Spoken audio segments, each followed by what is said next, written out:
Hello, hello.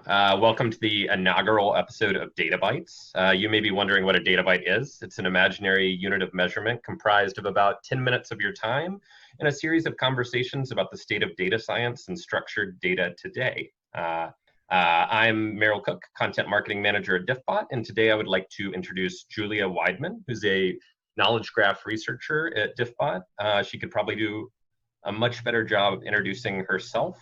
Thank you so much for meeting with me. And could you tell us a little bit about yourself? Hi, Meryl. Thank you for having me. So my name is Julia. I work in the research team at DiffBot, and I specifically work on the layer at DiffBot that automatically recognizes relevant information on the web. It's called the DiffBot API. And the DiffBot API is both a standalone product, but also used in the technology stack that builds the knowledge graph. We use a combination of different machine learning techniques that recognize relevant information and feeds it into a schema that can be used for knowledge graph construction. Cool. That's quite a lot for one job description. Sure, yeah, mouthful. No, that is awesome, and I guess that sort of leads me into my next question. Like many incarnations of these data science or structured data roles, they're brand new. I mean, you're talking about a product that like is just now making it into some vernaculars, a knowledge graph. Like 20 years ago, it'd be hard to find like a data science program at a university. So like, can you tell us a little bit about how you found yourself working in structured data or data science generally? Sure. So I originally did an undergrad in business, and it was purely business because undergrads back in Europe, you don't really get to do a major and a minor. I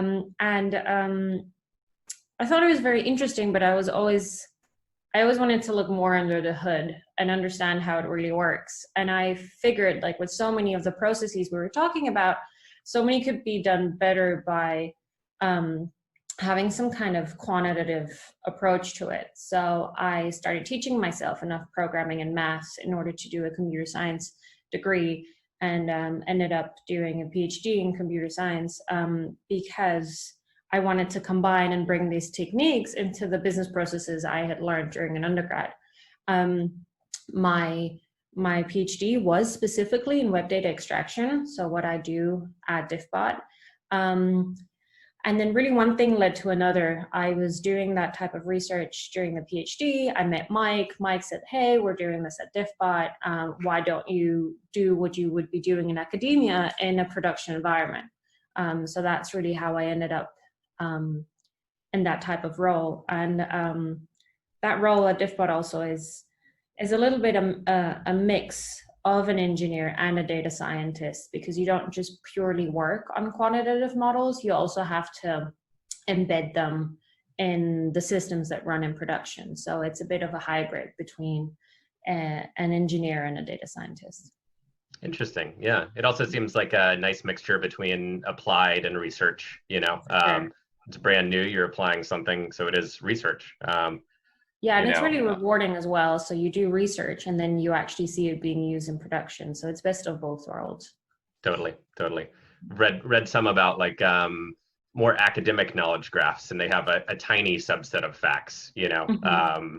Just like common sense knowledge base that can tell you the sky is blue or whatever, but Yeah. couldn't tell you anything about like what is a senior marketing manager at Apple's skill set, something Yeah, I like think that. that's also why the DiffBot knowledge graph is so powerful, because it doesn't only look at well-known facts such as Obama was the 44th president of the United States, but also at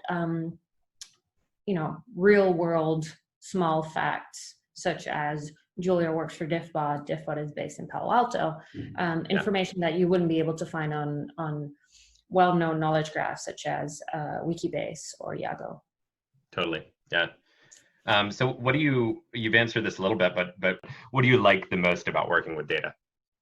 I see it like a sort of a Pandora box that hasn't been opened, right? The data is out there. The web data is all over the place. It's ubiquitous.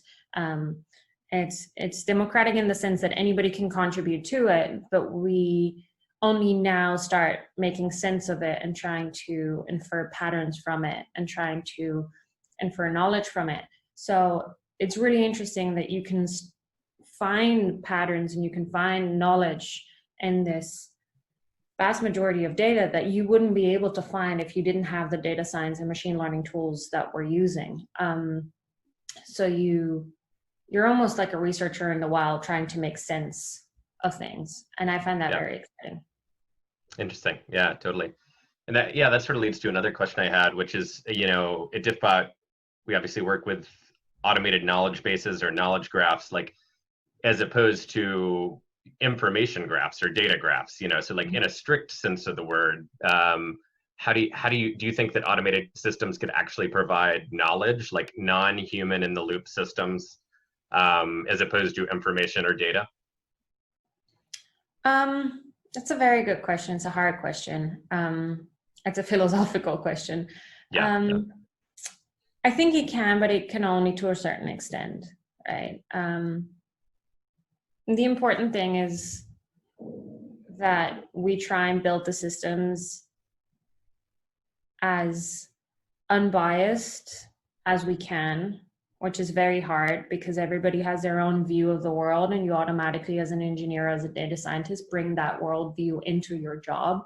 So just by picking training data sets and by deciding what good training data is to simulate the world you're trying to learn from, you bring your own bias and your own worldview with you. So we have to be very open about the fact that we need a very diverse workforce to kind of dilute the different worldviews.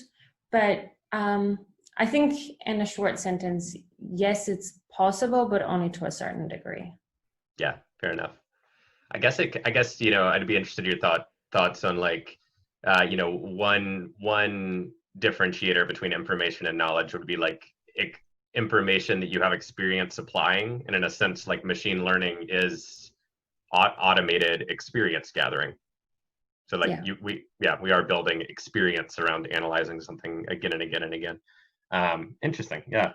If you had one rule or one quote on how to think like a data scientist or a professional, what would it be? I think it all comes back to, it's not really a quote or it's not really a rule, but I think it's really trying to be aware of data bias in everything you do. It goes back to my last answer. Is always asking yourself if the data you're using is representative of the world you're trying to simulate. And I think that's one of the number one rules that is important, independently of what data science or machine learning tool or task you're doing. You'll always have data as an underlying source, and you'll always be prone to bring in bias. Yeah. I guess that notion's been around for a long time, and any sort of quantitative research, it seems to be sort of new in the data world, though. Like I feel like it's just been within maybe the last year that I've heard terms like algorithmic bias, or like that like search results reflect a worldview in some way, even though 10,000 people helped make the search engine, which is very interesting. Yeah. I mean, to give you an example, I mean, what has happened previously in the past is, let's say you want to automate your recruiting pipeline and you want to learn what a good candidate is. So you take all the workers that have worked for you previously and you look at the ones that were the highest performers. But historically, tech workers have been a specific gender and a specific race. So if you train your models on that historic data, you're automatically bringing in bias in what you will predict will be a good candidate for your recruitment pipeline. So you constantly have to review your own bias and the bias in the data that you're using. Interesting. Yeah. It makes the job of finding quality data that fits that much harder, probably. Yeah. imagine you in a professional capacity. This probably happens all the time. You're stranded on a desert island. What one data tool do you bring along? It doesn't happen often enough. In my job, what has been particularly helpful since working for DiffBot and being out of the academic context was a tool called DataBot, which is internal to DiffBot. And basically what it does, it takes snapshots of web pages and websites at a given time. And if you work in web data extraction, that's particularly useful because if you work on web pages that constantly change, such as financial pages or event pages that go offline really quickly, if you use live pages, your data set constantly changes and you cannot benchmark different models if you train a model today or tomorrow. With DataBot, we take a snapshot of the web and we have a consistent data set that we can benchmark against 1 week, 1 month, 1 year down the line, even though the web has changed since we took that snapshot. And that's been really good to have that tool as a web data extraction scientist. Probably be good entertainment on a desert island too. Yeah. I've had this, it's not a recurring thought at all, but like I've always thought if I was going to be put into an apocalyptic scenario that it would be very useful to have like all of Wikipedia on a flash drive, which DataByte maybe similar. Yeah. Fair enough. Interesting. So, I mean, what development or trend has completely amazed you through the course of your career? I mean, it sounds like, correct me if I'm wrong, but until a few years ago, you were in more academic settings and then at DiffBot. So like, I guess in either one of those, what's a trend that you found amazing? So there's one trend, especially in academia, that I found particularly interesting is that you start seeing a lot more collaboration between the database and the machine learning community. Traditionally, they were two separate communities, both dealing with data, right? So the database community deals with storing data and the machine learning community deals with making sense of data or using data for some predictive purpose. And your traditional pipeline or machine learning pipeline would be like, okay, you have the data in a database, you export it from your database, right? So you join the different tables in a relational table, you export it, you have one big table and you feed it into your machine learning tool. But a lot of information gets lost on the way because databases usually have some form of domain expert who curate the way the data is being stored into tables, right? So for example, if you are in a sales context, you'll have a sales table and you'll have a customer table.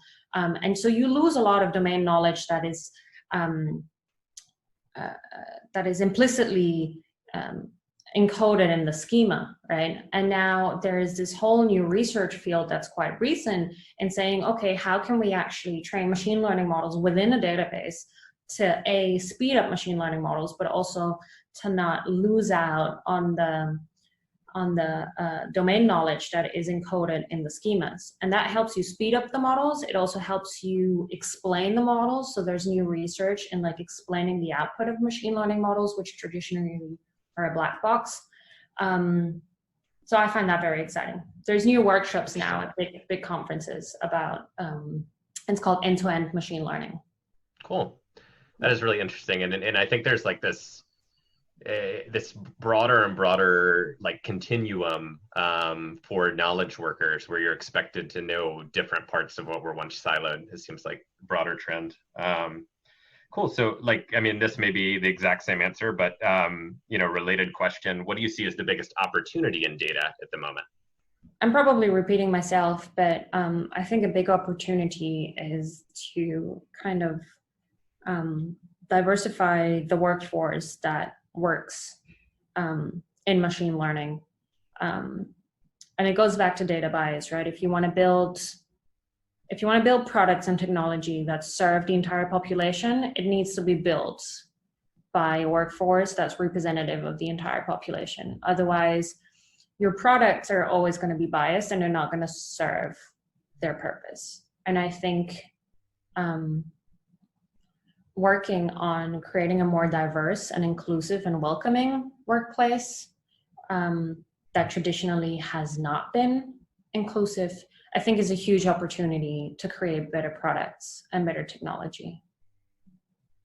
Interesting. Yeah, yeah, totally win-win for workers, for the end product, for, you know, that is really interesting. Well, awesome. We are at the end of our time here, and thank you so much for taking the time to explore these questions with us, Julia. Thank you for having me.